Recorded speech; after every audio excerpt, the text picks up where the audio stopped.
Bonjour à tous. Après plusieurs mois d'absence, ça y est, je me suis enfin décidé à construire un nouveau robot. Pourquoi un nouveau robot maintenant? Parce que je pense que le spatial français a besoin d'améliorer son opérabilité en orbite. Qu'est-ce que j'entends par opérabilité? Laissez-moi 2 minutes pour vous expliquer.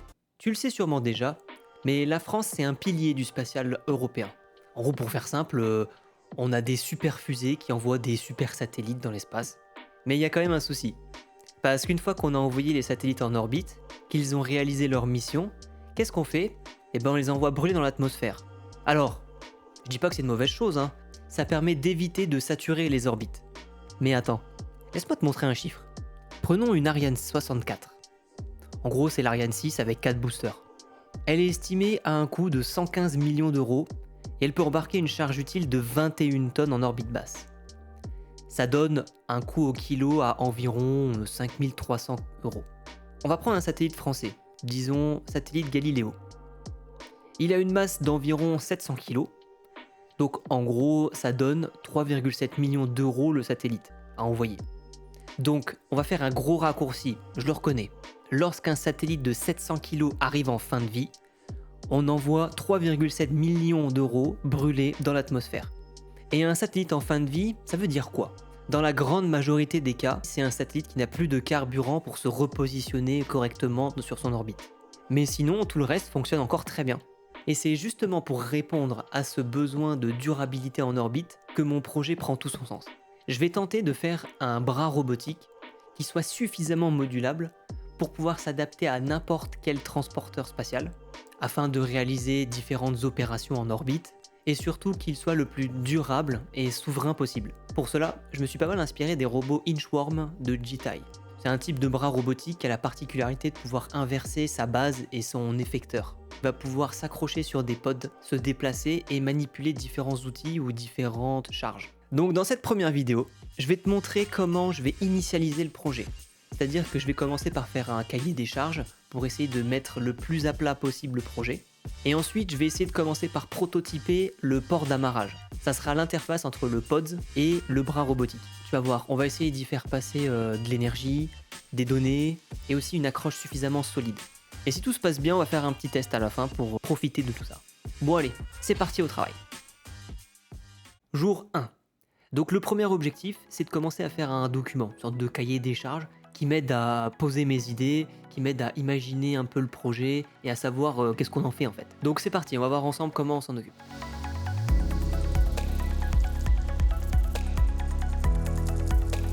Bon ça y est, j'ai réussi à écrire 2-3 trucs. Je pense que je tiens une petite idée. De toute façon, on va sûrement y revenir dans les prochains jours, hein. C'est un document qui va évoluer au fur et à mesure. Donc voyons voir ce qu'on a là. Alors pour commencer, on a un scénario. Dans le scénario, tout bête, tout simple, c'est que le satellite est en fin de vie. Donc comment prolonger la durée de vie du satellite?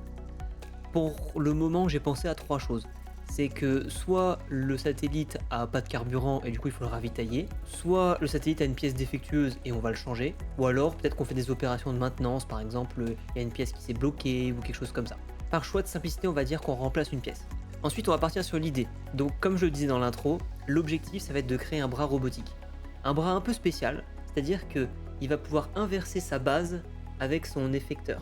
Ce qui va lui permettre en fait de pouvoir s'accrocher et ensuite de se déplacer au fur et à mesure. Et ensuite, une fois que le bras sera à proximité du satellite, son effecteur récupérera un outil de maintenance et pourra ainsi permettre le changement de la pièce. Et on va définir que la pièce à changer sera une batterie. Donc ça va donner un peu de complexité parce qu'il va falloir maintenir l'alimentation du satellite, mais je pense qu'on peut faire quelque chose avec.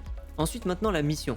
L'objectif du robot sera de se déplacer du pod A, donc son état initial, vers un pod B qui sera l'endroit où il devra faire l'opération du satellite. Pour ça, il y a quelques contraintes quand même. Comme je le disais, il faut que le robot puisse s'accrocher correctement sur sa plateforme. Ensuite, il faut qu'il y ait suffisamment de degrés de liberté pour passer d'un point A à un point B. Et enfin, il faut qu'on voit comment on va faire pour l'alimenter. Est-ce qu'on lui met une batterie à l'intérieur? Ou alors est-ce que c'est le pod qui l'alimente? Pour ça, je vais commencer par faire 5 phases dans mon projet. On va commencer par développer les pods et l'amarrage. Ensuite, une fois qu'on pourra s'accrocher et se décrocher, on va construire le robot entier. Ensuite, l'objectif, ce sera de concevoir le logiciel pour qu'il puisse se déplacer d'un pod à l'autre. Une fois qu'on aura fait ça, on lui intégrera un outil et ensuite on verra si on est capable de changer une batterie.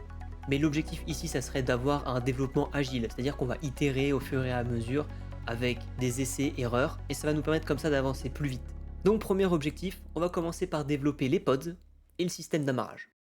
J'ai commencé à réfléchir un peu sur la solution de l'interface d'amarrage. Pour moi, je vais le diviser en deux parties. Il va y avoir le pod côté satellite et le grip côté robot. En anticipant un peu la suite, je me suis dit que ça serait mieux si le robot il était directement alimenté par le satellite. Ça évite toute une gestion de la batterie et ça permet d'enlever du poids au robot. Le plus simple pour commencer, c'est de le faire avec de l'USB-C. On va venir se connecter et tac, une fois qu'on est connecté, on envoie l'énergie et ensuite, dès qu'on se déconnecte, on perd l'énergie. Comme ça, on s'assure que le robot possède toujours une patte connectée au satellite pour qu'il soit toujours alimenté, parce que si les deux pattes sont décrochées, et ben le robot il est plus alimenté, alors que s'il y en a une de branchée, hop, mais ben on est sûr qu'il est alimenté. Sauf qu'en fait, vous l'avez peut-être déjà remarqué, mais quand on branche un USB-C, il y a un petit clic. Et de la même manière, quand on veut le débrancher, il y a un clic, hop, et on doit mettre un peu de force. Et ça va être intéressant parce que ça va nous imposer des contraintes sur notre système d'amarrage. Ça veut dire que quand le robot va arriver, il va devoir mettre de la force pour se connecter. Et quand il va devoir s'enlever, il va falloir qu'il mette aussi de la force pour tac, libérer l'USB-C. Pour ça, je pense le faire en deux parties. C'est-à-dire que le robot, il va venir se mettre en position avec un système de guidage devant le pod. Et ensuite, il va y avoir un système de verrouillage qui va permettre, un, de verrouiller mécaniquement le robot sur le pod, et deux, de brancher l'USB-C à ce moment-là. Et donc ensuite, au moment de la libération, le mécanisme de verrouillage, il va servir à l'envers, c'est-à-dire qu'il va permettre de libérer le pod, et en même temps, il va permettre de décrocher l'USB-C. Donc maintenant, je vais le faire en 3D, et on va voir à quoi ça ressemble en vrai.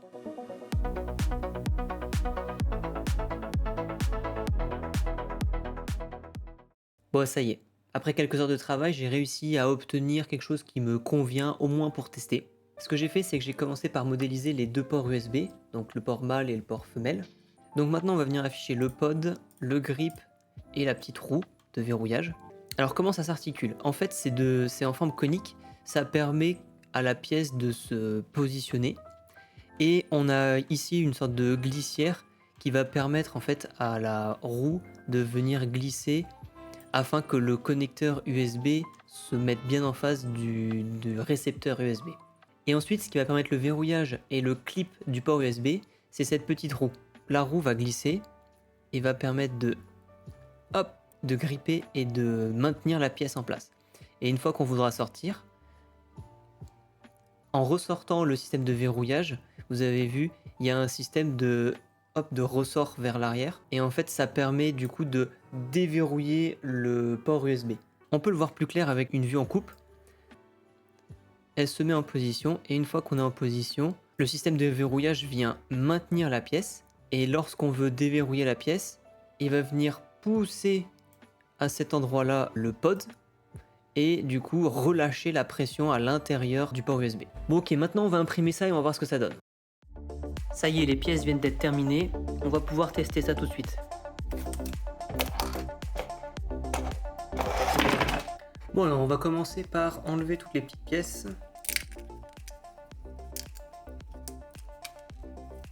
Bon ok, on va déjà faire un petit test.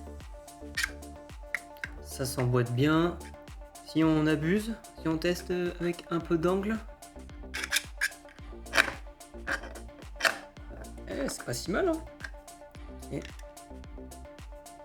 Bon déjà, quand je verrouille, ça a du mal à bouger. Ok, déjà cette pièce là rentre. Ah oui, mais du coup, elle ressort. Pas très pratique. Et si on teste celle-ci, ok, bon là déjà c'est fretté, ça bouge plus. Donc si je m'appuie là, et là c'est branché. Hein. Là je sais pas si on le voit, mais là c'est branché. Donc quand on va au bout, on arrive à brancher l'USB. Si on arrive parfaitement parallèle, ça rentre.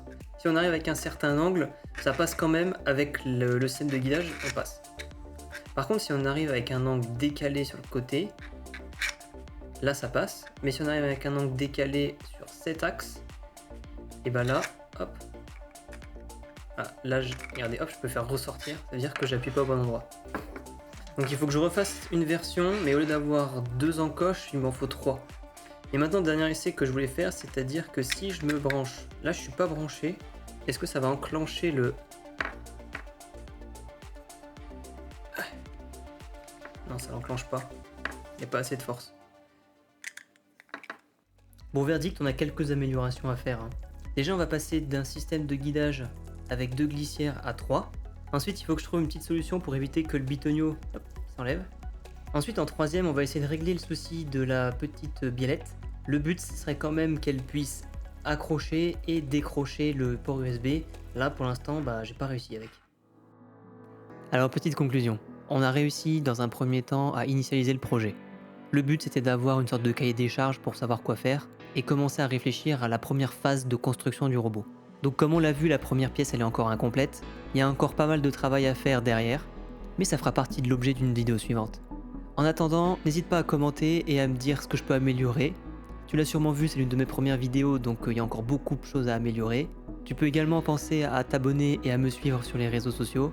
J'essaye de faire à peu près 2 vidéos courtes par semaine, une vidéo longue par mois, et également un live de fabrication sur Twitch pour qu'on papote tous ensemble. Sur ce, je te dis à la prochaine!